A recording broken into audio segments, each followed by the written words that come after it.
gikanuba n'umutwe bari babiciyeho. umutwe wabuze bamwishe, twabonye igihimba, ubwo turacyashakisha n'ubundi ntango byoroshye, birakomeye. Bishe nabi ku buryo bufatika rwose, iki ni ikibazo rwose nta bitateye ihungabana urebye. Nk'uko mwabibonye nyine, nk'uko mwafashe ku mashusho cyangwa mwabibonye namwe, yari yambaye umupira w'umukara n'ikabutura,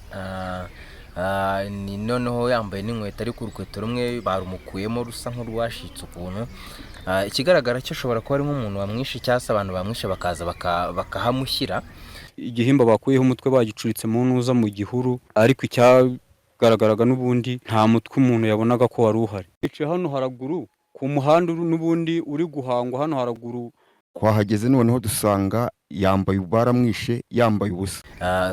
Gusa narebye mbona uyu muntu ntabwo mumenyeye muri izi karitsiye, ntabwo ari uwo muri izi karitsiye rwose, kuko nagerageje kureba neza mbona ntaho muzi muri izi karitsiye, kuko yewe no muri iyi santere, ahubwo ashobora kuba bamwishe, bamaze kumwica baramuzana bamurambika. Birababaje kandi biteye agahinda, byahamuye abaturage benshi cyane, bamwe bajya muri koma, abandi bararira, abandi babura icyo bakora, baririmba urwo babonye.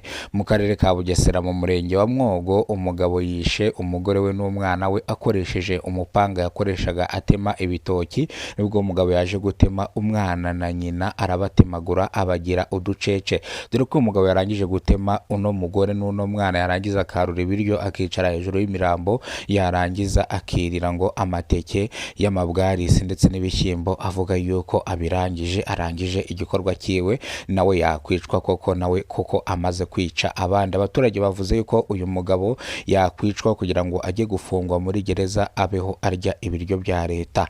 Abaturage basabye polisi y'u Rwanda yuko uyu mugabo yatabwa muri yombi ndetse agafungwa urumukwiriye cyangwa agakatirwa urwa burundu bitewe n'icyaha yakoze cy'indengakamere.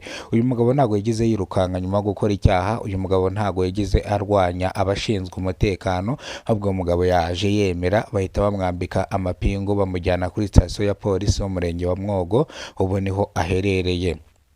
Abaturage bari mu gahinda n'amarira bitewe n'urupfu rw'uno mwana n'umugore, dore yuko umuryango wa nyakwigenderaho uri kurira, bafite amarira n'agahinda, dore ko ibi ngibi byashenguye imitima y'umuryango w'uyu mugore.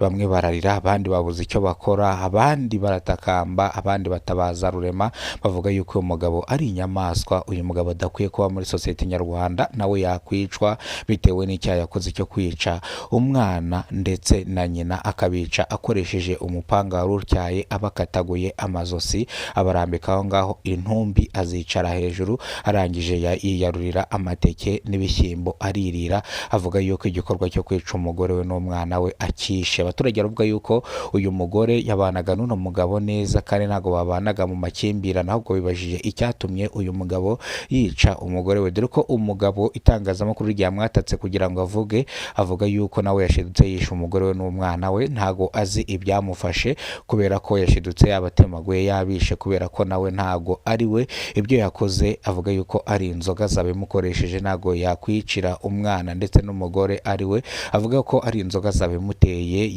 yakangutse cyangwa yarose arimo yica, birangira rero ahise akatagura umugore n'umwana we. Niko yavuze ati byatewe n'inzozi, nari natewe n'abademoni mu nzozi, niyo mpamvu nabyutse mpita nica umugore n'umwana, nanjye nashidutse byabaye, kwiyakira biranga, nanjye ntago nari nzi yuko nabishe.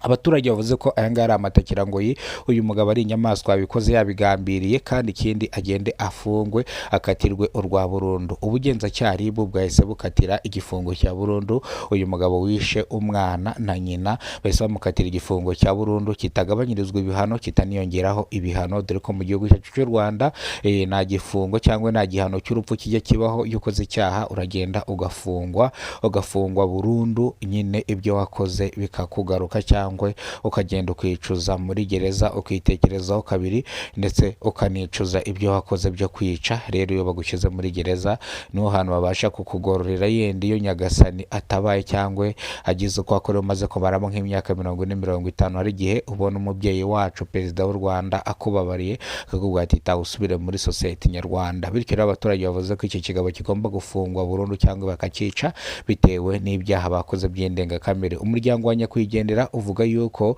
uyu mugabo n'umugore bari babanyeho mu mahoro nta makimbirane bagiranaga, ahubwo batunguwe no kumva yuko umukobwa wabo n'umwuzukuru wabo yitabye Imana, umugabo ariwe wabishe kubera ko ntago bizeraga yuko bino bintu byabaho. Ni mu karere ka Bugesera, ni mu murenge wa Mwogo, byabaye ku itariki zisaga 21 z'ukwezi kwa kane 2026 nibwo byabaye. Hari mu masaha ashyira saa 12 za mu gitondo nibwo abaturage bahuruye mu masaa moya n'igice gutyo saa 2, saa 3 nibwo ubugenzacyaha bwari buhageze buhita bumujyana muri yombi, buhita bumuta muri yombi. Hano hagaragaye inzego za polisi, inzego za gisirikare, inzego z'umutekano z'abanyerondo, hari hagaragaye abayobozi benshi bagiye batandukanye bitewe nuko bakekaga yuko umuntu wafashe umugore we akamwica, akica n'umwana we nawe ashobora kurwanya inzego z'umutekano. Niyo mpamvu bari bajyanye uburinzi buhagije. Nguko rero ayo niyo makuru yavurwaga mu karere ka Bugesera mu murenge wa Mwogo. Nibyo ngibyo byahavugirwaga, niyo nkuru y'incamugongo yahumvikanye. Iyi nkuru rero turayikesha TV na Radio 1 baba banditse cyangwa bigire kuri tele bagatangaza iyi nkuru, natwe tukahita tuyisesengura tukahita tuyiboherereza, namwe mukayireba, batayibonye mukayireba. Iyi nkuru rero turayikesha TV na Radio 1, ikinyamakuru kizwi hano mu gihugu cy'u Rwanda. Nimba ugeze hano kuno muyobora ari ubwa mbere, kora subscribe, ufungura inzogera uzajya umenya amakuru dukora umunsi ku munsi. Turabakunda cyane, Imana ibarinde.